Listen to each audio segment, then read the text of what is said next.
चिन्तितम् अचिन्तितं च। अमरपुरस्य नृपः अमरपतिः निष्ठुरस्वभाववान् आसीत्।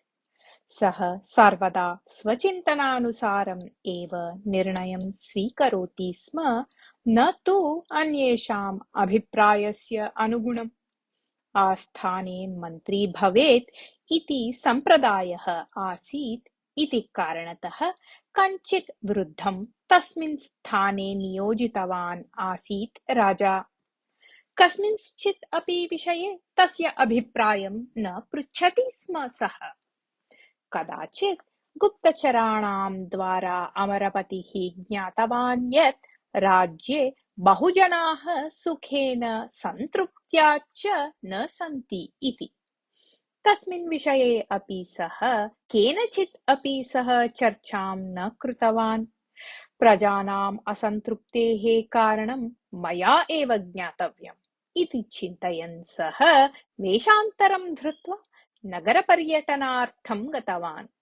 यदा सः कस्याञ्चित् लघुवीथ्यां गच्छन् आसीत् तदा मृच्छगृहात् दम्पत्योः सम्भाषणं श्रुतम्। तत्रैव वातायनस्य पार्श्वे निलीय स्थित्वा तत् श्रुतवान् राजा अमरपतिः। मासत्रयात् आरभ्य अवलोकयन्ती एव अस्मि। भवान् सर्वदा किमपि चिन्तयति किल? कारणं वा वदतु तावत् इति पतिम् उक्तवती पत्नी। किम् इति वदामि?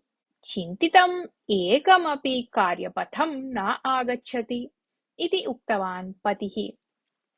जनाः किमर्थं सुखेन न सन्ति इति इदानीं मया ज्ञातं।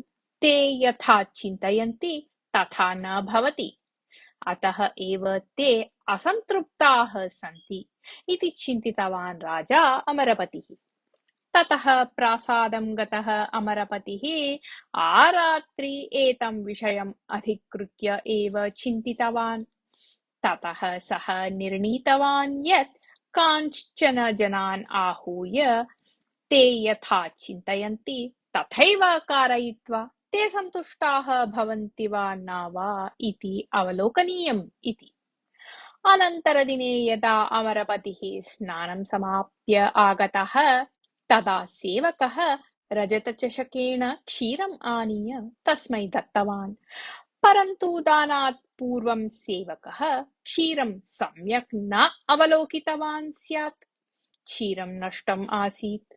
विलम्बेन विषयं ज्ञातवान् सेवकः बहु उद्विग्नः जातः। अमरपतिः तं निर्निमेषदृष्ट्या पश्यन्, इदानीं भवतः मनसि यत् अस्ति तदेव वदतु, सत्यम् एव वक्तव्यम् इति उक्तवान्। उष्णक्षीरं मुखस्य उपरि भवान् क्षिपेत् इति चिन्तयन् अस्मि महाराज इति उक्तवान् सेवकः। सेवकः यथा चिन्तितवान् तथैव कृतवान् अमरपतिः। सेवकः रुदन् ततः गतवान्। तस्मिन् दिने भटाः राजसभां कञ्चित् लघुचोरं गृहीत्वा आनीतवन्तः आसन्। तस्य अपराधः अपि प्रमाणीकृतः अभवत्। अमरपतिः दण्डम् अदत्त्वा एषः सन्तोषणीयः इति चिन्तयन्, इदानीं मया किं क्रियते इति भवान् चिन्तयति, सत्यं वदतु इति उक्तवान्। वेत्रताडनैः मां भवान् दण्डयेत् इति भीतः अस्मि महाराज इति उक्तवान् सः चोरः। तस्मै तादृशम् एव दण्डनम् आज्ञापितवान् अमरपतिः। तस्मिन् दिने रात्रौ महाराज्ञी अमरपतये ताम्बूलं ददती पृष्टवती। एकवारं मातृगृहं गत्वा मातापितरौ दृष्ट्वा आगन्तव्यम् इति मम इच्छा। अनुमन्यते खलु भवान् इति। अमरवतिः ताम्बूलं चर्वन्, मत्तः भवती कीदृशम् उत्तरं निरीक्षते इति हसन् एव पृष्टवान्। मम मातापितरौ मासद्वयात् पूर्वम् आगतवन्तौ इति कारणतः इदानीं गमनं मास्तु इति भवान् वदेत् इति चिन्तयामि इति उक्तवती महाराज्ञी। आम्, तदेव वदामि इति उक्तवान् अमरपतिः। राज्ञी दीर्घं निश्वस्य म्लानमुखी सती उत्थाय स्वशयनागारं गतवती। अमरपतिः प्रवृत्ताः सर्वाः घटनाः स्मृतवान्। सर्वैः यथा चिन्तितं तथैव सम्पन्नम्, परन्तु कोऽपि सन्तुष्टः न जातः। अतः प्रजानां चिन्तायाः कारणम् अन्यत् एव स्यात् इति चिन्तितवान् सः। तस्यां रात्रौ पुनः नगरसञ्चारार्थं प्रस्थितः राजा अमरपतिः।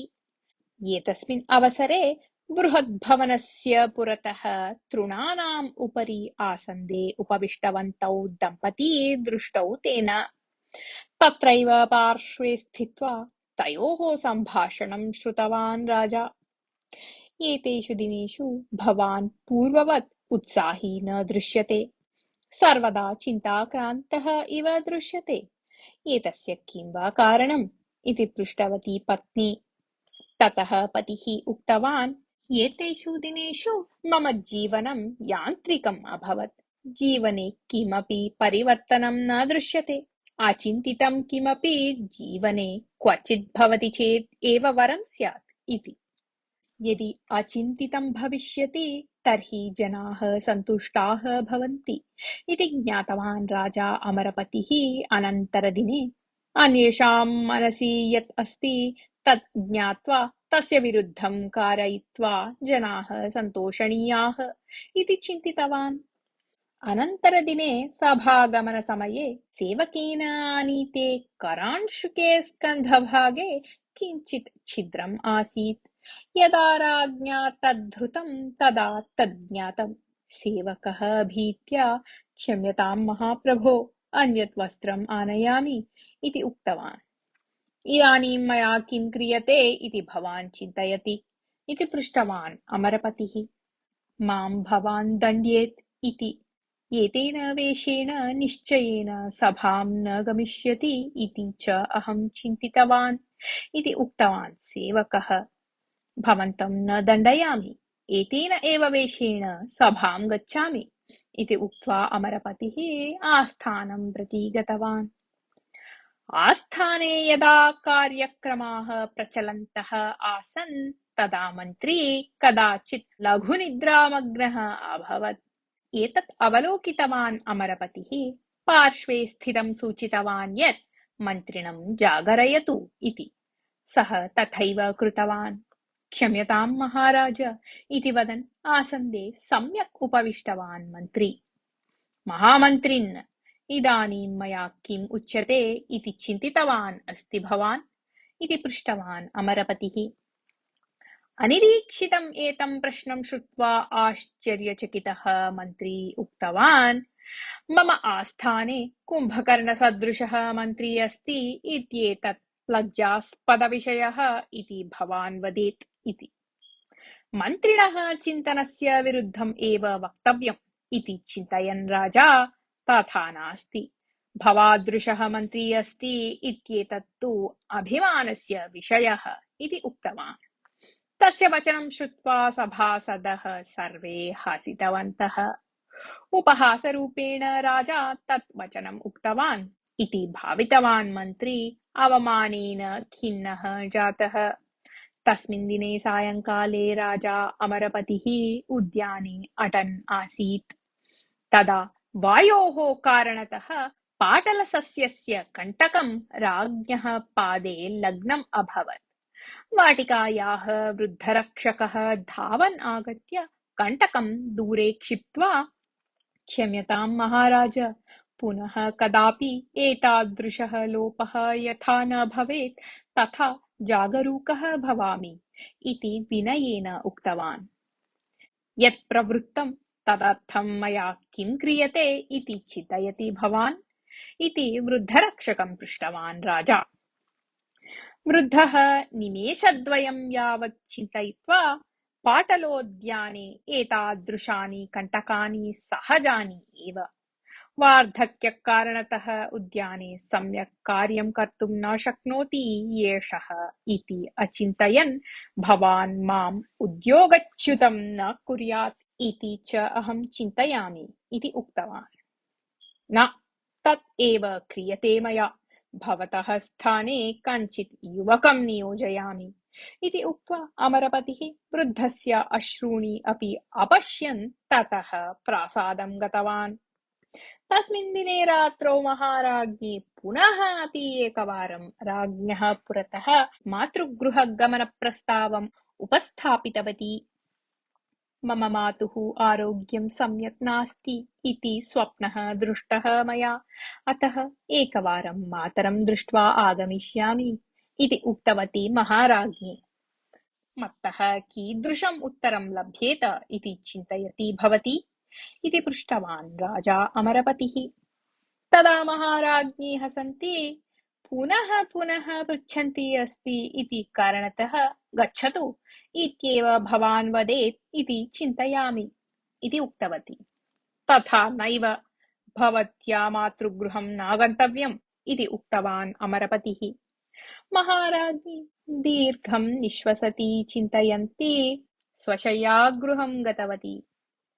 तस्याः चिन्ताक्रान्तमुखं दृष्ट्वा अमरपतिः किमेतत् आश्चर्यम्, यत् न चिन्तितं तत् भविष्यति चेत् अपि कोऽपि सन्तोषं न अनुभवति किल।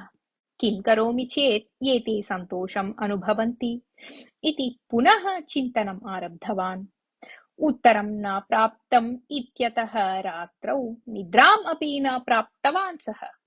अर्धरात्रे प्राप्ते अपि निद्राम् अकृत्वा शयनगृहे इतस्ततः अटनं कुर्वन्तं चिन्ताक्रान्तं पतिं दृष्ट्वा निद्रा न आगता किम्, का चिन्ता बाधते भवन्तम् इति पृष्टवती राज्ञी।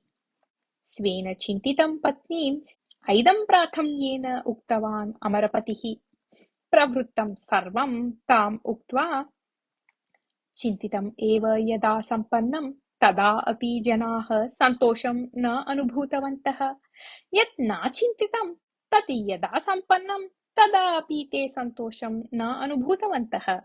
एवं सति किं कृतं चेत् जनानां चिन्ता परिहृता भवेत् इति चिन्तयन् अस्मि इति उक्तवान्।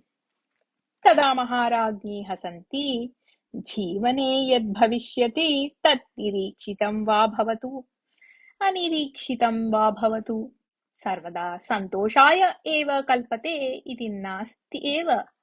राजा तु प्रजानां पितृतुल्यः। प्रजानाम् अपरिहार्याः आवश्यकताः नाम आहारः, वस्त्रं, वसतिः च सर्वदा सर्वे तदर्थम् एव कार्यं कुर्वन्ति, चिन्तयन्ति च। यदा भवान् सर्वेभ्यः तानि दापयितुं शक्नोति तदा प्रजाः सन्तुष्टाः भविष्यन्ति, तेषां चिन्ता अदृश्यतां गता भविष्यति, जीवने तृप्तिः अपि भविष्यति इति उक्तवती। तदा अमरपतिः राज्यपालनविषये आत्मना कृतान् दोषान् ज्ञातवान्। अनन्तरदिने प्रातः एव सः मन्त्रिणम् अन्यप्रमुखान् च आहूतवान्। सभायां तैः सह समालोचनं चर्चां च कृत्वा सर्वासां प्रजानाम् अपरिहार्याः आवश्यकताः पूरिताः यथा भवेयुः तथा काञ्चित् योजनां चिन्तितवान्। अनन्तरदिनेषु कदापि प्रजाः असन्तुष्टाः सन्ति इति समाचारः गुप्तचरैः न आनीतः। राज्ये मन्त्रिस्थानं केवलम् अलङ्कारमात्राय इति अपवादः अपि न श्रुतः। कथा समाप्ता।